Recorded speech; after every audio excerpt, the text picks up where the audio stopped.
In October 2025, the FBI arrested 34 people in a single operation across New York City. The charges involved rigged poker games and illegal sports gambling worth $7.15 million. The defendants weren't freelancers. They weren't a startup crew trying to carve out a niche.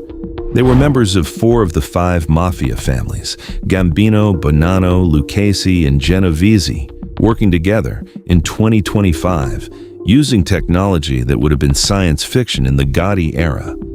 Rigged shuffling machines embedded with hidden microchips that could read the value of every card in the deck before it was dealt.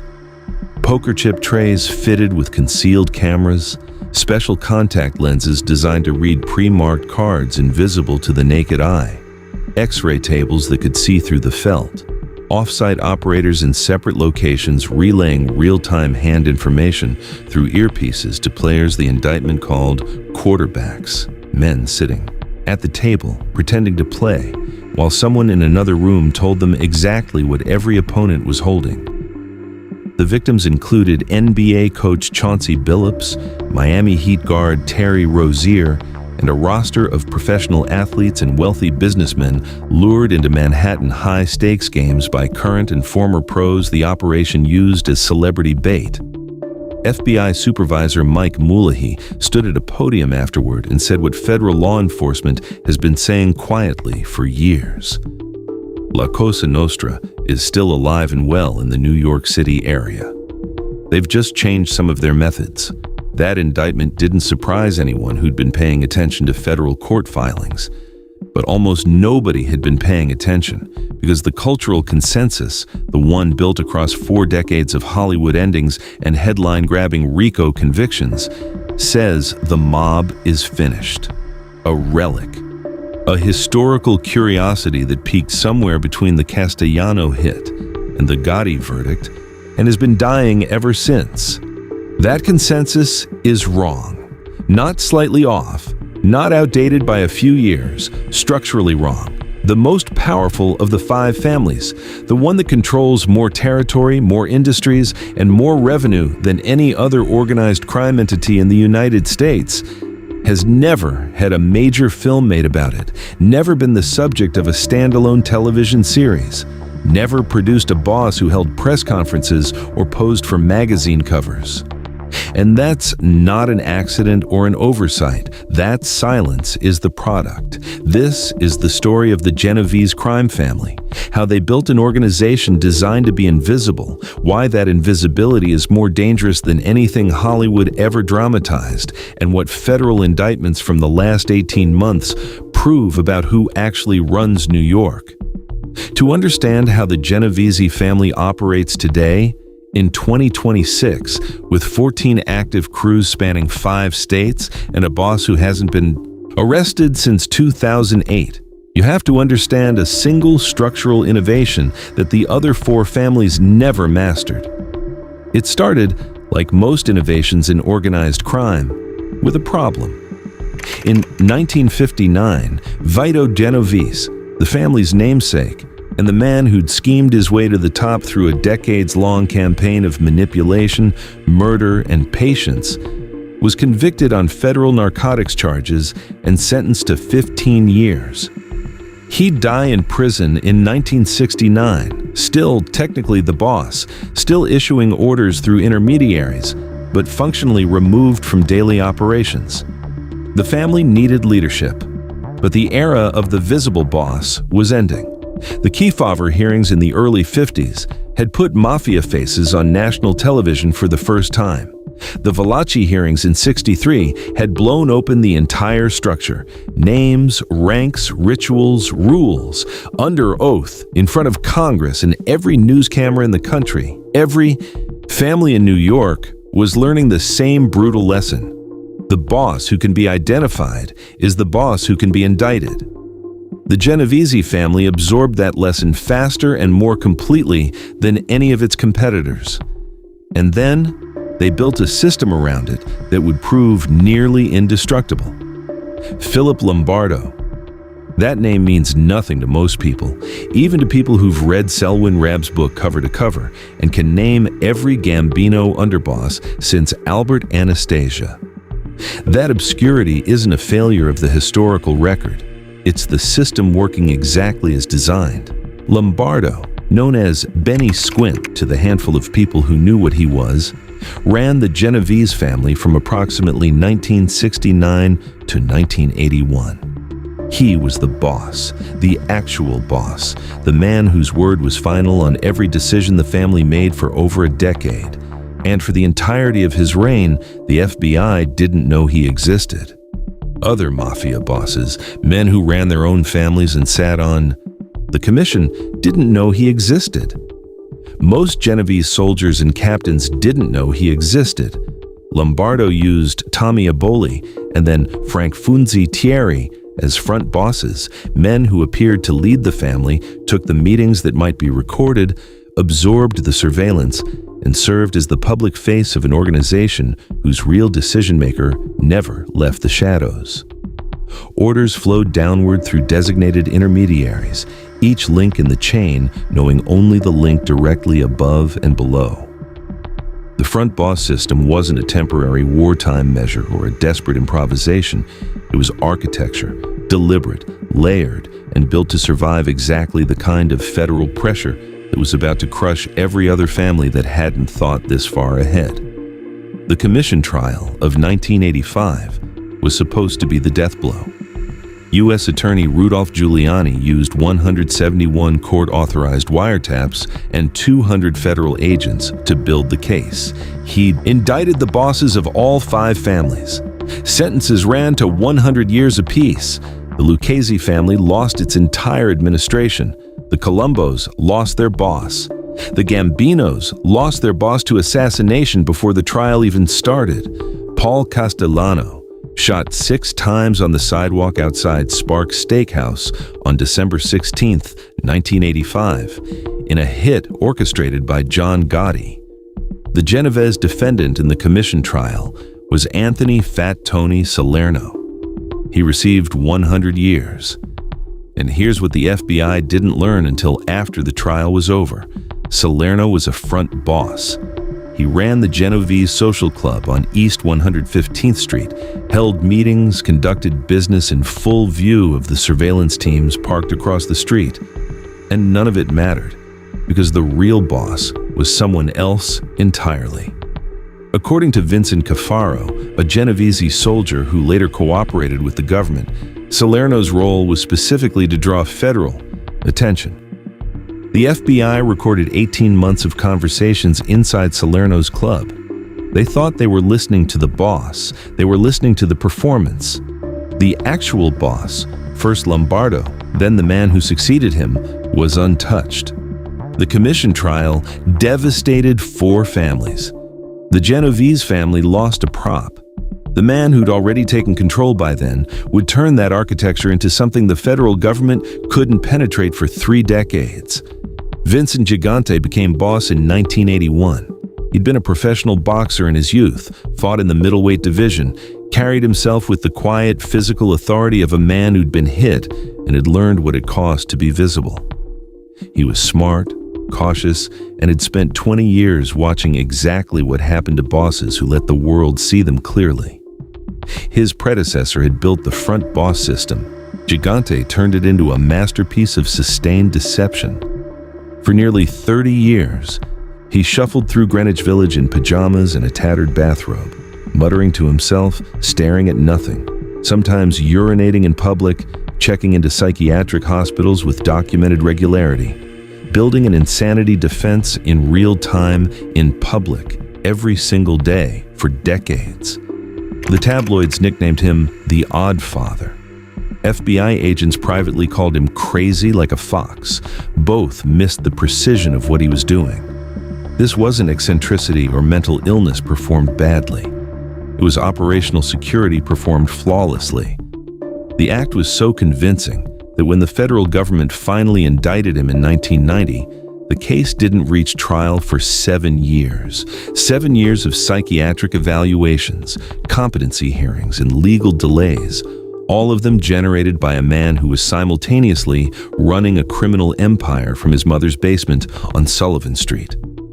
The internal rules were absolute. Every Genovese member, under penalty of death, was forbidden from speaking Gigante's name aloud, not in meetings, not on the phone, not in private conversation. When they needed to reference the boss, the man whose orders governed every aspect of their professional lives, they touched their chins or formed the letter C with their fingers. He never used a telephone. Messages traveled face-to-face through a chain of designated messengers, each of whom knew only the link above and below. He conducted business during walks through Greenwich Village, where ambient street noise rendered FBI listening devices useless, or in the basement of his mother's apartment, which he had swept for bugs so regularly that agents eventually stopped trying to plant them. The contrast with what was happening uptown tells the entire story of why one family survived and another didn't. While Gigante shuffled in slippers past surveillance teams on Sullivan Street, John Gotti wore $2,000 Brioni suits, held court at the Ravenite Social Club on La Dieur, Mulberry Street, invited the cameras, cultivated the tabloids, and earned himself the nickname Dapper Don. Gotti loved the visibility. Gigante was so enraged by it, not out of jealousy, but because he viewed Gotti's hunger for attention as an existential threat to every family in New York, that according to later testimony from multiple cooperators, he ordered Gotti's assassination in 1986. The car bomb killed Gambino underboss Frank DeZico instead. Gotti survived that attempt, but not the one that came from inside his own organization. By 1992, his underboss Sammy Gravano had flipped, and the Dapper Don, the most famous mobster in America, went to prison for life. One boss posed for photographers, the other couldn't be photographed in anything but pajamas. One went down in 92, the other ran the most powerful crime family in America for another full decade.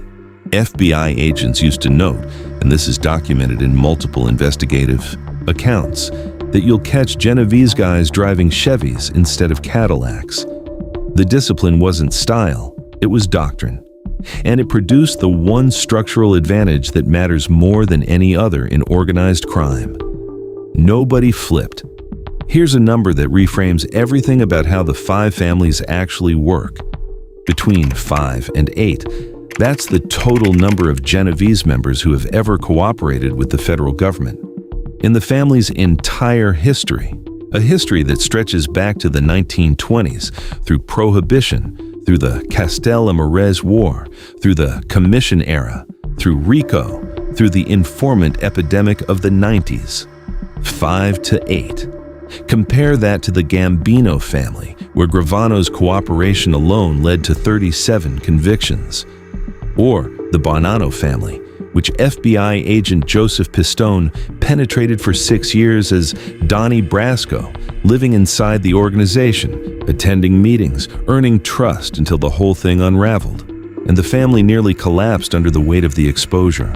Or the Colombo family, which tore itself apart in 3 separate internal wars that sent wave after wave of soldiers and captains running to the government for protection. The most devastating breach came from the Bonannos. Joseph Massino, the family's boss, not a soldier, not a captain, the boss, became the first sitting boss in American Mafia history to cooperate with the federal government. He wore a wire. He recorded conversations with other bosses. A sitting boss. The Genovese response to the informant era wasn't panic or purges. It was silent. Deeper compartmentalization, stricter rules about who could know what about anyone above their immediate superior. The prohibition on speaking the boss's name, which had originated as Gigante's personal paranoia, became institutional culture that outlasted him entirely. When Gigante was finally convicted in 1997 and later admitted the insanity, Act was a fraud. The system didn't collapse. It didn't even wobble. The family simply installed the next layer. The system had never depended on one man's genius. It had become the family's operating system, a culture of silence transmitted across leadership generations like a genetic trait. Before I get to how this family actually makes its money today, and the specifics will explain why this is a fundamentally different kind of criminal organization than anything Hollywood has shown you. I'd be curious what you think. Given what you now know about the front boss system and its unbroken track record across 6 decades, do you believe the current Genovese boss is actually the boss? Or is there another layer that nobody's found? I'd be interested to hear where you land on that. The Genovese family survived because it was quiet, but it also survived because the rest of the country stopped watching. September 11, 2001, changed the FBI's mission overnight. Director Robert Mueller shifted approximately 2,000 agents from criminal investigation to counterterrorism. The Criminal Investigative Division lost 26% of its workforce. The drug program lost 40% of its field positions. Organized crime task forces, the ones that had spent decades building institutional knowledge about family structures, individual habits, financial networks, and operational patterns, were gutted. The agents who'd spent years learning the difference between a front boss and a real boss were reassigned to airport security briefings and terrorism tip lines. The families used that breathing room the way any disciplined organization would. They adapted, they restructured, they went quieter still. $100 million. That's the value of the subcontracts corrupted in a single Manhattan construction kickback scheme unveiled by DA Alvin Bragg in January 2023. An 83-count indictment charged 24 individuals and 26 companies. Gambino captain Frank Calypso Camuso and Genovese soldier Christopher Jerry Cerchio were among those named, accused of extracting $7 million in kickbacks across 7 Manhattan high-rise projects: the Walker Hotel in Tribeca, the Fifth Avenue Hotel, the Citizen M. Bowery, and 4 others. The detail that matters most isn't the dollar amount, it's the method. The mob no longer corrupts unions from the inside. That model died with the federal consent decrees and the court-appointed monitors that were installed in the 80s and 90s. Instead, they've aligned with non-union contractors who employ workers with no safety training, manipulate minority-owned business certification programs designed to promote equity in public contracts, and evade workers' compensation requirements, shifting risk onto laborers who have no legal protections and no one to complain to. Former FBI supervisory agent Bruce Mao, the man who helped bring down John Gotti, told reporters in 2023 that they're getting back into construction, but it's all non-union. Some of these corrupted projects have been linked to fatal workplace accidents where untrained workers fell from scaffolding or were crushed by improperly secured materials. The mechanism changed entirely. The extraction didn't change at all. The Waterfront is the deeper story, and in some ways, the oldest one. The Genovese family has controlled segments of the International Longshoremen's Association for generations, a hold so entrenched that it predates the Waterfront Commission itself, which was created in 1953, 73 years ago, specifically to combat mob influence on the New York and New Jersey ports. The relationship between the Genovese and the ILA isn't an infiltration. It's closer to a merger that never had paperwork. Captain Stephen Beach DePiro managed the family's port rackets for close to 3 decades, operating out of Port Elizabeth and Port Newark, with a system so routine it functioned like a payroll department. The method was elegant in its simplicity.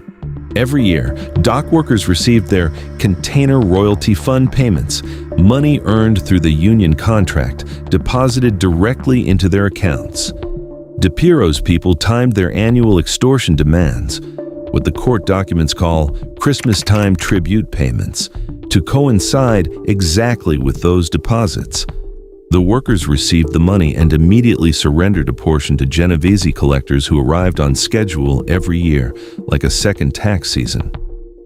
Everyone on the waterfront understood the arrangement.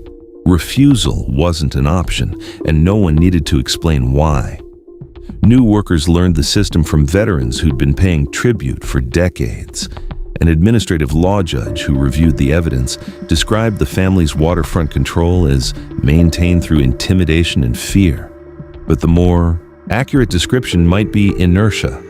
The system was so old, so embedded, that it had become part of the infrastructure itself. DePiero pled guilty to racketeering and received 41 months. 6 additional Genovese members pled guilty to racketeering on February 9, 2023, a conviction that drew almost no national attention, partly because what happened 5 days later drew even less. On February 14, 2023, while those guilty pleas were still being processed, the United States Supreme Court heard oral arguments on whether the Waterfront Commission of New York Harbor should be dissolved. The commission was the only law enforcement body with jurisdiction over the entire port, the single institution whose sole purpose was to monitor and prevent organized crime infiltration of waterfront labor. On April 18, the court ruled unanimously that the commission could be dissolved. It ceased operations on July 17, 2023. The commission's executive director, Walter Arsenault, said it publicly.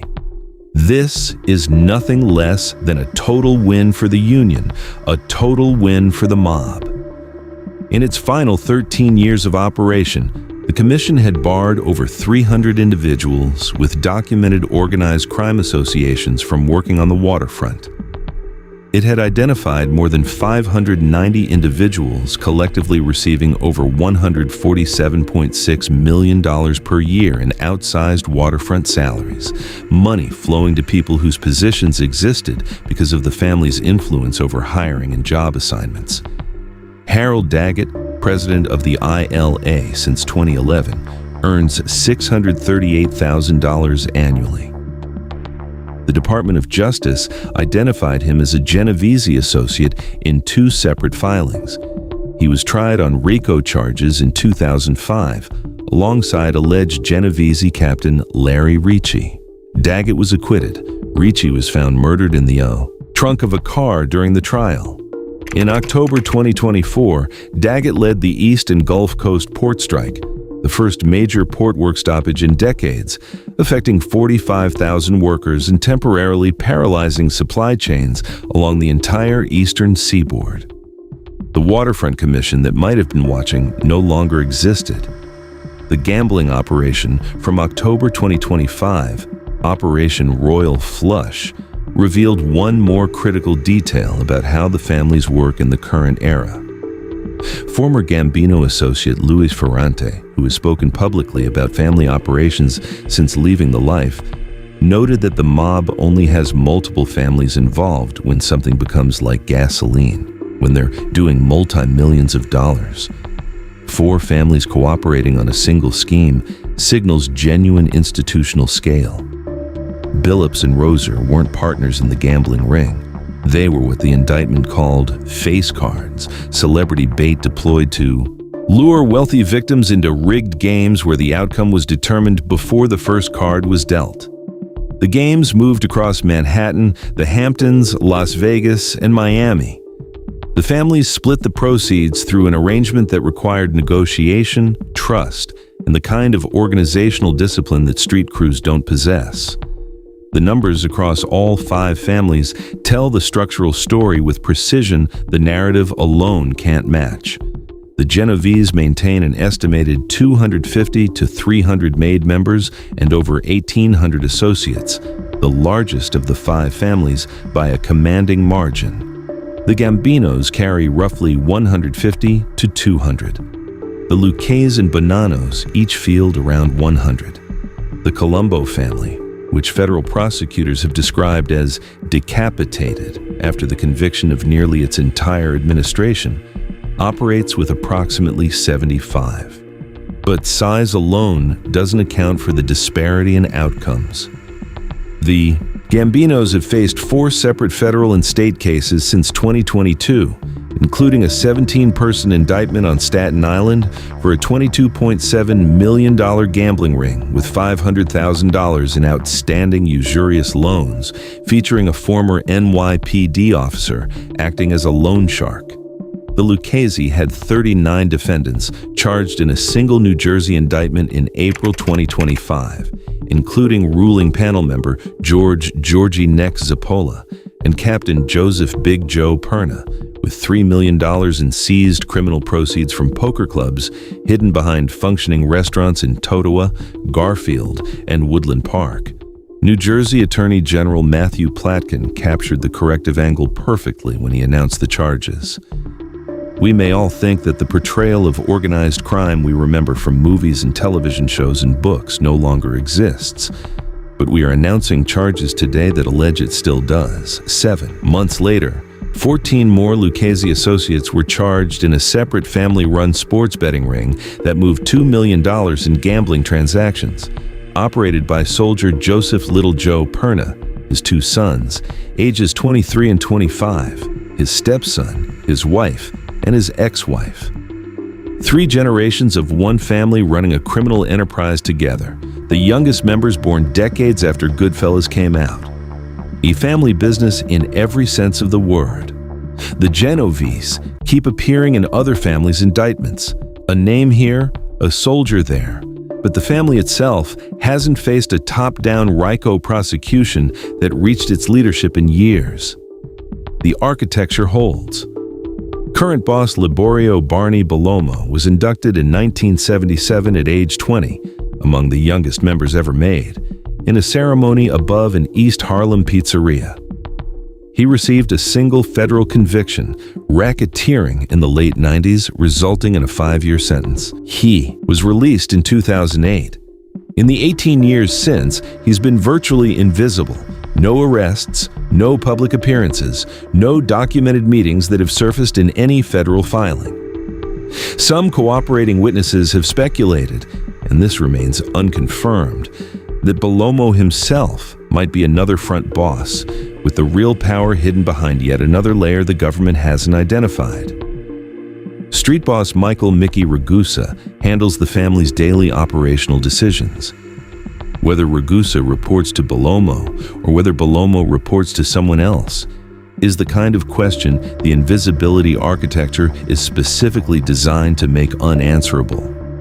That phrase, the invisibility architecture, describes the accumulated pattern that this entire story has been building toward. It isn't a strategy a single boss invented in a moment of brilliance. It's an institutional culture refined across 70 years, each generation of leadership inheriting the principle and improving the execution. Every layer of Genovese leadership exists to absorb the blow meant for the layer above it. Front bosses absorb RICO indictments. That was Salerno's function, and he performed it to perfection. Street bosses absorb surveillance. They take the meetings, they visit the clubs, they generate the activity that keeps agents occupied. Captains absorb informant testimony. When a cooperator describes the family structure, he describes the captain he reported to, not the boss he never met. Soldiers absorb arrest. They plead out, they do their time, and the machine runs without them because no individual component is irreplaceable. The genius isn't in any single layer. It's in the fact that every layer knows only the layer directly adjacent to it. Remove one, and the rest continue functioning. Prosecute one, and the layer above it remains invisible. The machine keeps running because no single prosecution can reach the mechanism that generates the orders.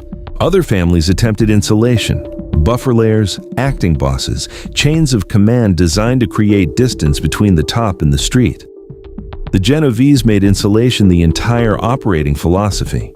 Not a tactic deployed in emergencies, but a culture transmitted across 3 generations of leadership, from Lombardo through Gigante to Bellomo, each one refining the same principle. The boss who cannot be seen cannot be indicted, and the boss who cannot be indicted cannot be destroyed.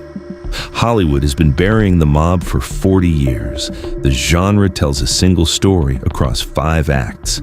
The romanticized golden age in The Godfather in 72, the gritty decline in Goodfellas in 90, the therapy couch midlife crisis in The Sopranos from 99 to 2007, the nursing home elegy in The Irishman in 2019, and the period piece nostalgia of The Alto Nights in March 2025, which starred Robert De Niro as both Frank Costello and Vito. Genovese and earned $9.6 million worldwide against a $50 million budget. Each successive film told the audience the mob was more finished than the last one said. The genre itself appears to be dying at the box office. But the Genovese family, the one that has never been the subject of a major standalone film or television series, was fully operational during the entire run of that filmography. Gigante was running the family when Goodfellas premiered. Bellomo was already a captain when The Sopranos debuted. The family was extracting Christmas-time tribute payments on the Waterfront while Scorsese filmed The Irishman. Hollywood loves the mob that failed. Gotti in handcuffs, Gravano on the witness stand, Tony Soprano on the therapist's couch. The mob that succeeded has no movie because it was designed to generate no stories. The silence isn't a byproduct of the decline. It's the product of the design. Why do you think there's never been a Genovese film? Is it because the story has no ending, no dramatic downfall, no courtroom climax, no boss dying in a prison cell? Or is it something deeper than that? I'd be curious to hear what you think the real answer is. The Genovese don't operate in a vacuum anymore. Albanian organized crime first challenged the Italian-American monopoly in the late 90s, when Alex Rudage's crew, labeled the corporation, later called the Sixth Crime Family by federal prosecutors, physically confronted Gambino leader Arnold Scudieri at a New Jersey gas station and threatened to blow it up. Rudage received 27 years in 2006, and the organization formally dissolved. But Albanian criminal networks persist through clan-based crews in the Bronx, neighborhoods around Belmont, Pelham Parkway, and Morris Park, where Leidig Avenue is still known as Little Albania. Rednel Dervishaj received 57 years for running an Astoria extortion ring that recruited an active-duty NYPD officer to help shake down Queens restaurant owners for $4,000 a month. Dominican trafficking organizations now dominate the city's street-level and mid-level narcotics distribution. In 2024, federal agents seized 130,000 counterfeit fentanyl pills from a single Bronx manufacturing operation, and a separate Bronx drug mail order center was shipping narcotics nationwide through the U.S. Postal Service. Tren de Aragua, the Venezuelan transnational criminal organization born in a prison in 2014, has colonized segments of New York's migrant shelter system since 2022.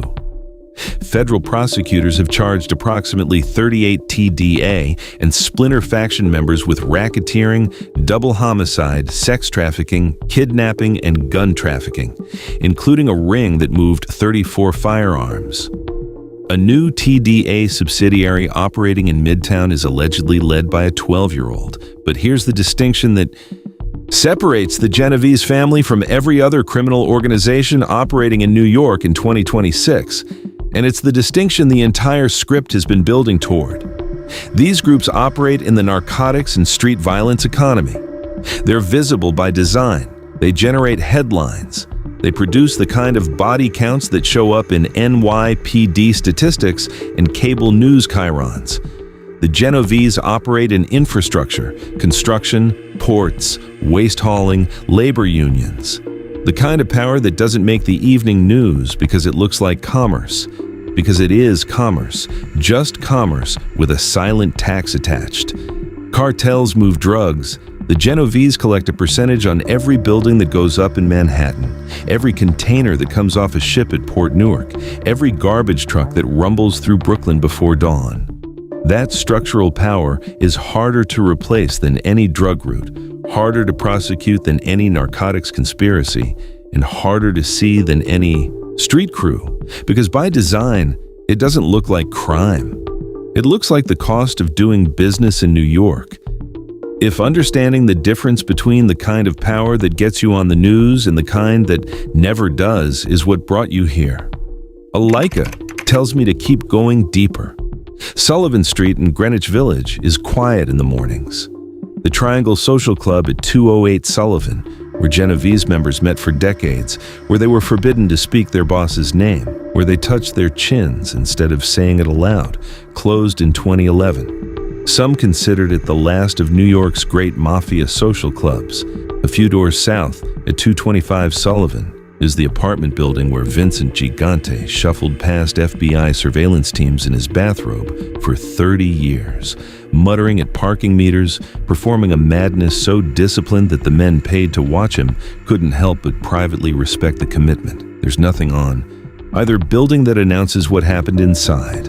No plaque, no historical marker, no brass letters set into the sidewalk. The buildings look like every other building on the block. Brick, fire escapes, buzzers by the door. That anonymity isn't neglect. It's the family's last and most enduring product. The Ravenite Social Club on Mulberry Street, where Gotti held court for the cameras and 200 Gambino soldiers gathered on Christmas Eve, 1985, to pay homage after the Castellano hit, is a men's clothing store now. Only the original tile floor remains. Sparks Steakhouse, where Castellano bled out on the sidewalk in December of that year, still serves dinner 6 nights a week. Those places became landmarks because the men who used them wanted to be seen. The Genovese didn't leave landmarks.